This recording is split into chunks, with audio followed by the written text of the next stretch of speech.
I was raped by a family friend whom I had known my entire life. This occurred in my own home. He happened to be staying with us, at the time. And one night he snuck into my bedroom and into my bed as I lay sleeping.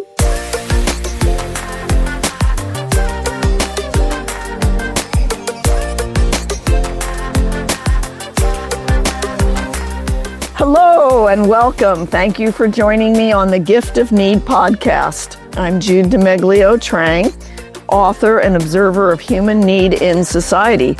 This podcast, I seek to address the overlooked power of need and how it shapes our behavior, our relationships, and society.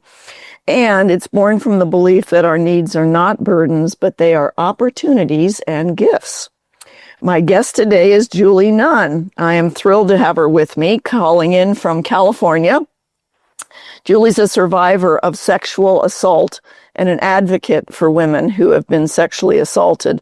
Julie, can you tell us a little bit about your background? Sure, yeah. I grew up in Inglewood, California. My dad was a heel arc welder in the aerospace industry, and my mom was a homemaker, but she later found employment as an administrative assistant. I have an older sister. I had an older brother, but we tragically lost him to suicide. And a younger brother who almost succumbed to suicide, but did not succeed.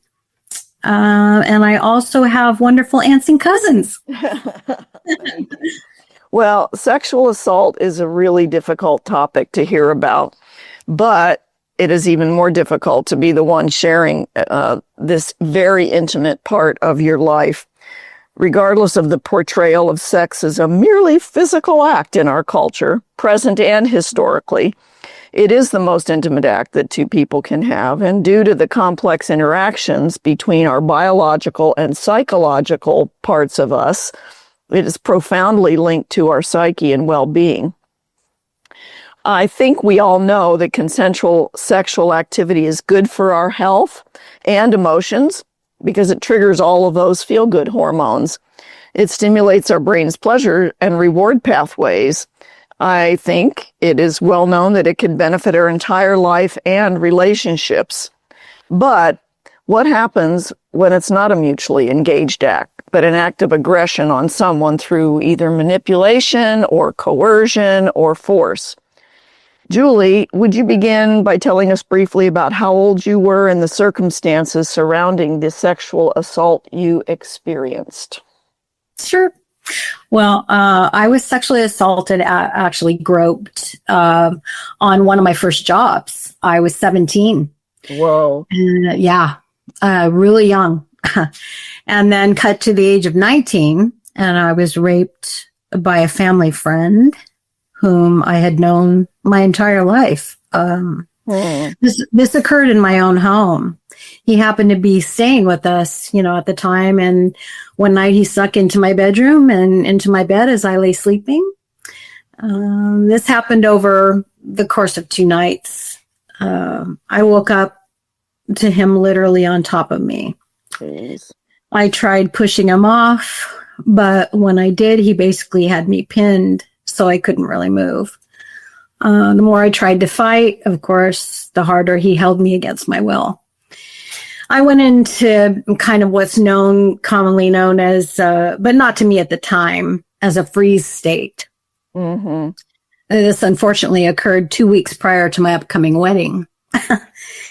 It was the most horrific 2 nights of my life. Wow. Yeah. Are there any circumstances that could have prevented this from happening to you when you look back at it? Well, I know now there was nothing I could have done to prevent it from happening because I literally never saw it coming.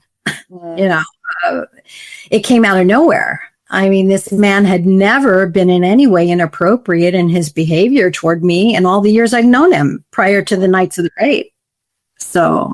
Well, can you describe the feelings you had as a result of this assault? Like feelings about yourself, feelings about this perpetrator? Well, the shame was overwhelming, and the fear as well. I don't really think I've ever experienced fear like that in my life.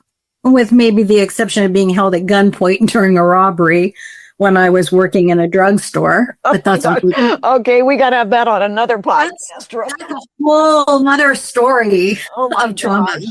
Yeah. So I was filled with disgust and loathing for what he'd done to me. The days following the rape incidents, he was still staying at our home.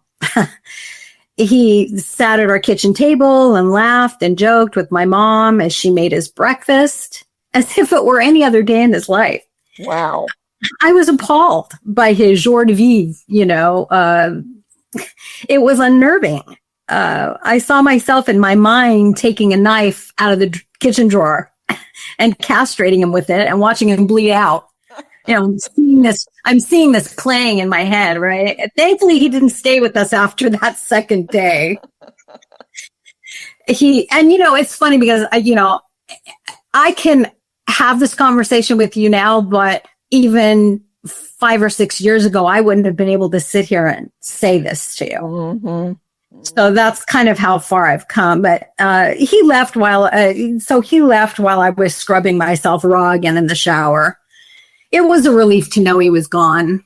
Yeah. And then you're not in prison for murder. Exactly. Yeah. Oh, well, sexual assault, we know, is a traumatic experience. Can you describe the type of trauma you went through and at what points they occurred in your life? Did it evolve over these years after that happened? Oh, yeah. Even though I had absolutely no idea at the time, I know now that I suffered for decades afterward with PTSD, OCD, anxiety. The OCD and the PTSD were, all three of those things were very real for me, pretty much for my entire adult life. Because years later, I experienced yet another sexual assault incident of being groped by another employer as well, and almost raped again by another man whom my husband and I had known for years. It didn't end up in a full-on rape, but it was clearly sexual assault. So during this time, I began to feel as if I had some kind of target on my back for this. It took many years to come to the realization that this was simply not true. Right. It wasn't anything you had done. No. No. But very often, survivors do, blame themselves. Right. Well, you think, what did I do? I think when I think about this, they are opportunistic. Yes. Like thieves are opportunists. Absolutely. We see on TV, this guy targeting a rich man's house and blah, blah, blah. But in general, thieves are opportunists. And I would say the same thing with sexual assault. You were in these circumstances where these men who were sexual predators, regardless of where they were, that was in their heart and in their psyche. And advantage, yeah. Mm-hmm. It wasn't something you did, right? You obviously did not do. So were you able to tell anyone about what happened right away in any of these circumstances? And if not, why? Well, the only person I ever felt safe enough to tell was my husband. Although with that first incident of the groping by my employer, we weren't married yet. We were only dating. Mm. So the night I came home from that incident, I did tell my parents and then my fiance, he was my fiance at the time, but the rape, no. And the other incidents after that, also no. I only told my husband. I was terrified of not being believed and being ostracized, if I told. Right. And so, especially in a family, and especially as you said, this man was a family friend, Yes. So that adds to it's all, I can just picture it going through your mind. Yeah. Mm-hmm. It's layered. Mm. Mm-hmm. Tell us about the silence afterwards and why victims don't start speaking and reporting immediately after an assault by a known person. That's such a great question. Not being believed really is the biggest reason so many survivors do not tell or report their sexual assaults. silence just seems safer. But that's a lie, because it always comes back to bite you in ways you can't even imagine. I mean, somehow, though, I just instinctively knew that my husband would believe me. And he has. He did, and he does to this day, 50 years later. So, and that's huge for me. Yeah. Trust. Oh God, it's just, it's always been there. Always. It's never been a doubt. Right. Yeah. Were there people who didn't believe you? And if so, how did that compound your trauma? No, that's also a great question. Well, I finally took the advice of my therapist and I wrote down my story. I felt like I had finally given it a voice by doing that. My voice, when I had finished it, I gave it only to very select members of my family to read. It was basically met with a lukewarm reception.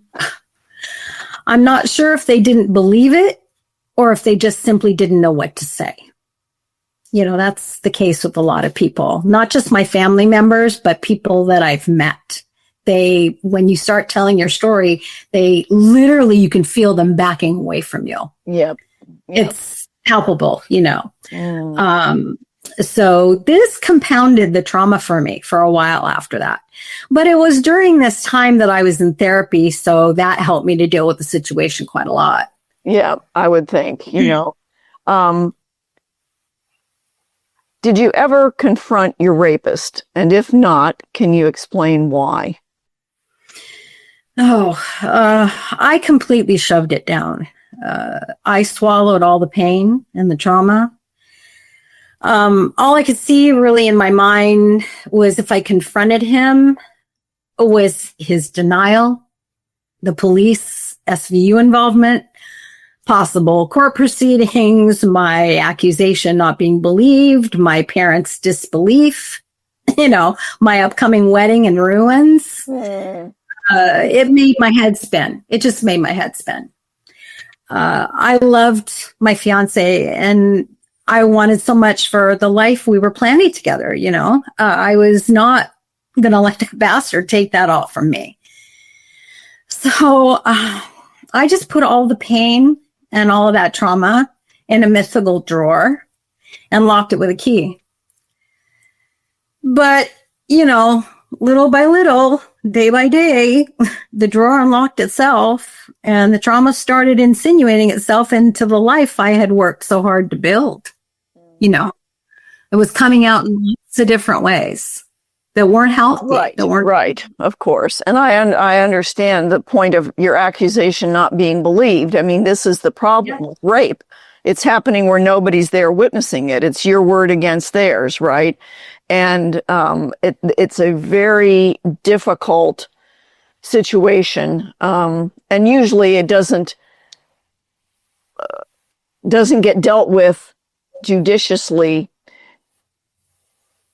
legally, unless they can catch a person doing it repeatedly. And that's there have been cases where it's been on video and still been thrown out. So I mean it's happened.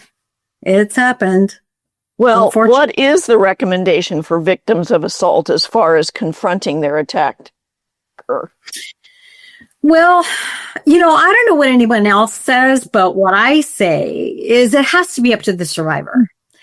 I mean, some have the courage and the state of mind to confront their attackers. I'm in awe of such people. I mean, they usually face great ridicule and judgment with that decision.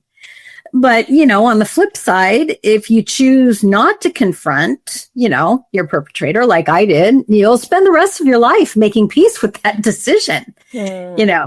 Either way, though, is a guaranteed downside. And only the survivor can decide which one they're willing to face, For me, I was never in a stable enough place mentally to be able to confront mine. So...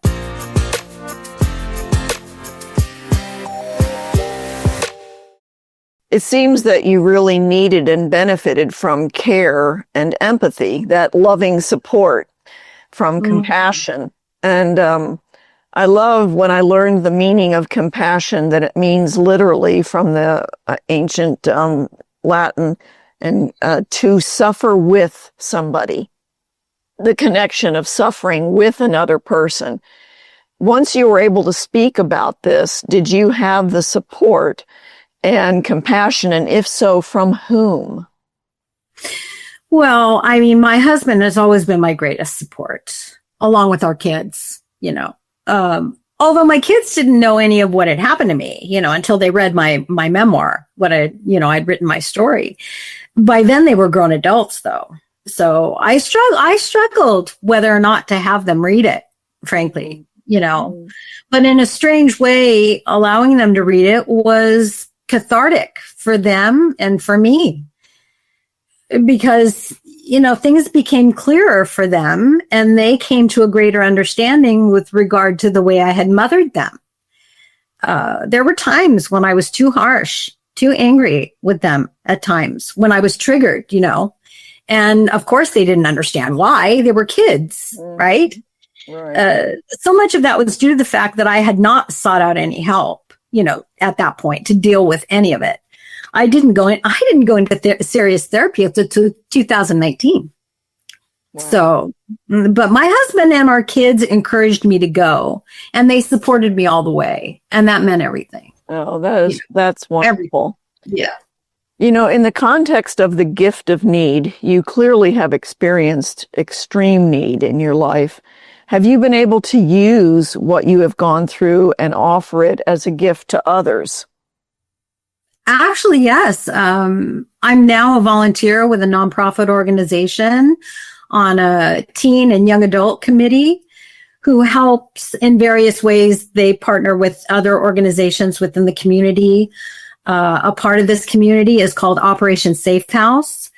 I've signed up to be part of that very recently. It's a 24-hour shelter to give runaway, homeless, and at-risk youth ages 11 to 17 in Riverside County. The services include up to 3 weeks of emergency shelter, nutritious meals, counseling, attempts at family reunification, on-site education, and a 24-hour toll-free crisis line, which is amazing. We provide clothing, art supplies, and other items of comfort for them as well. So it's really awesome. I also recently attended a meeting where I introduced the idea of including sexual assault survivor kits as an extended arm of this program. You know, because most of the at-risk youth out there have endured sexual assault at some point. More, in fact, I think, than some people realize. You know, So I think ask you, what is a sexual assault survivor kit? What is that made up of? Well, it includes comfort items, you know, like it would depend on the ages, you know, because whether they're children, you know, like elementary school age, or whether they're teenagers, or whether they're young adults.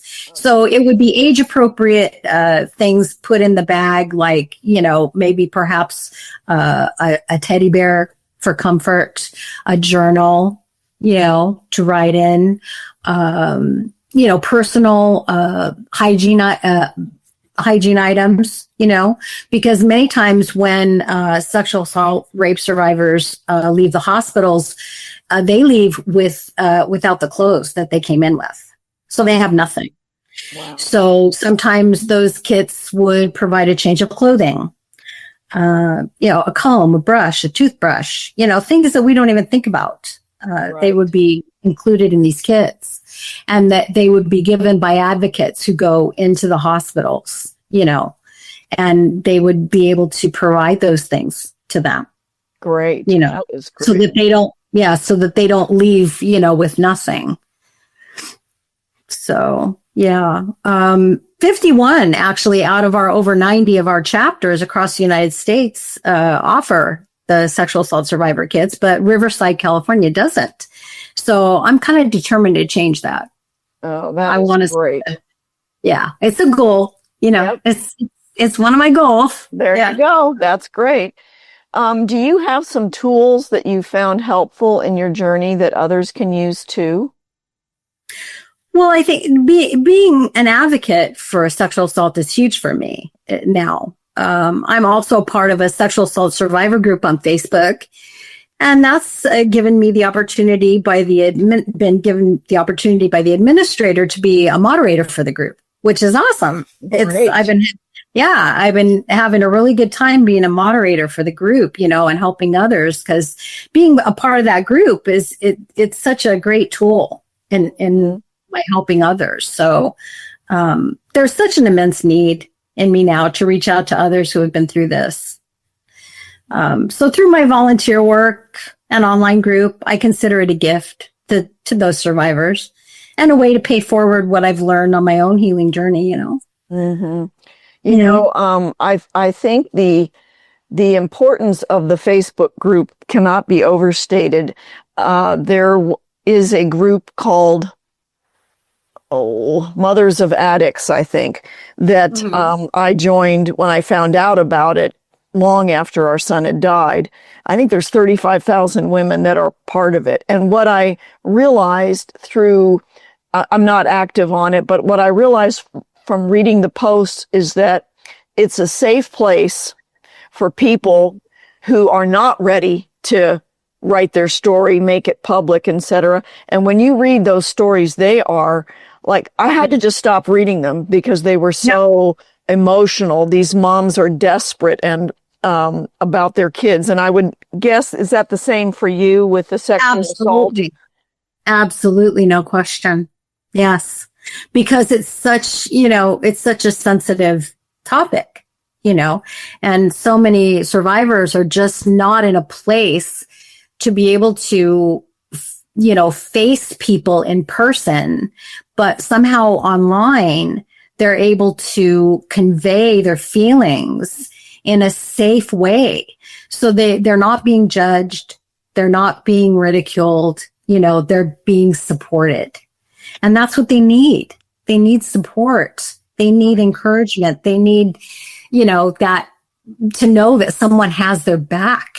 Exactly. It's just, and I believe it's probably the same for you with your group. It's so necessary. Right. Well, there's other people then, that it's not just you.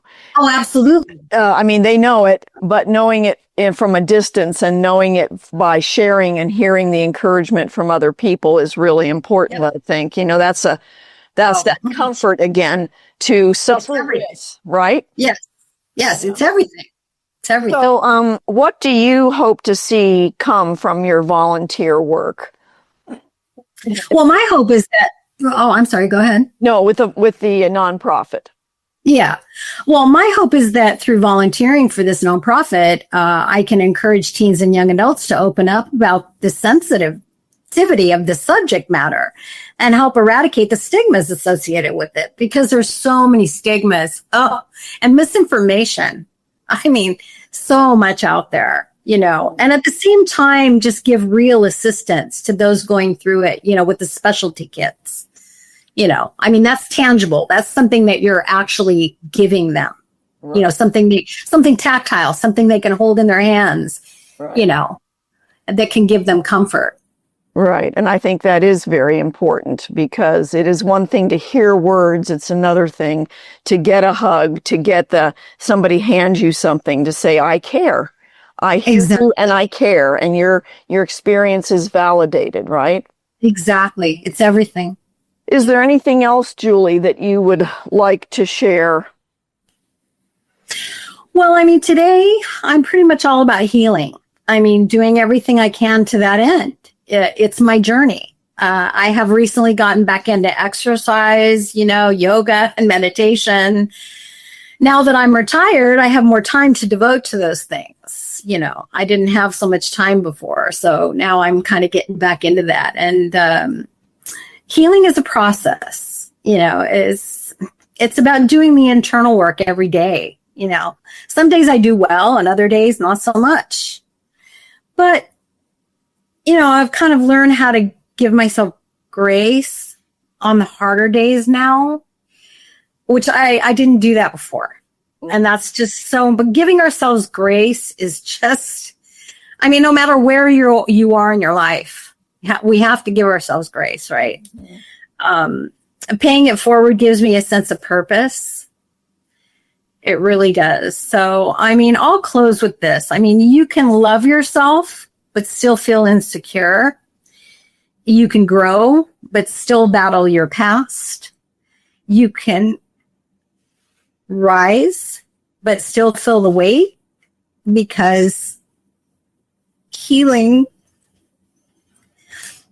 Sorry. No need to apologize, Julie, at all. Healing isn't linear. It's layered. That's beautiful. And you know, those tears are, I'm sure a lot of relief are just behind those tears, to consider where you are now to where you were 5 or 10 years ago. What a difference, you know. And it's sad that hope had to come so late. And I think better late than never. But I think that what you're doing to help young people get to the point that you're at now, before 40 years have passed. Yeah. Right? Yes. That's you can tell it's in your heart, this desire for you, you know. Yeah. It's huge for me. Just huge. Yeah. Well, there's nothing more important to me now. Yeah. And I'm sure your family is very much behind you and supportive and excited about what you're doing. They are. They really are. And that's, you know, and that's been everything, you know. I had tried to start a support group on my own, but I gave it 3 months, but no one showed up. Whoa. So I had to go in a whole different direction. And that's how I get involved with the nonprofit. So that's I mean, that one door closes, another door opens. And another door. That's right. That's exactly the way I looked at it. I didn't even blink. I just said, well, this isn't working. What can I do now? You know, what's the next thing? Right. So. Well, I could tell we could go on, but it's time to bring our little podcast to a close. Thank you so much, Julie, for making the time to be with us today and to talk so openly. Oh, well, I appreciate you speaking, the openness about your experiences and needs that we each have, and how they can become opportunities and gifts and meet the needs of others in our communities and society, which, as you've pointed out here, in turn brings joy and fulfillment to us all. Absolutely. Yeah. Yes. Well, thank you, Julie. And you can check out Julie's work at Assistance League of Riverside. All of these websites that Julie is directing people to are going to be listed in the show notes below for information, or you can call a hotline. There's the National Sexual Assault Hotline. There's the Joyful Heart Foundation. There's the National Domestic Violence Hotline. And if you've been the victim of sexual assault, please do reach out, and don't wait. Don't wait, because you don't have to go public. You don't have to confront your assaulter. You can go to these websites, start to get the help and support to know you're not alone. The great music you're hearing was written and performed by Gabe Kubanda at Kubanda Music. You can find him on any streaming service. Please consider following and rating this podcast and subscribing to my free Substack newsletter. And please leave a comment or review. I'd love to hear from you. Bye.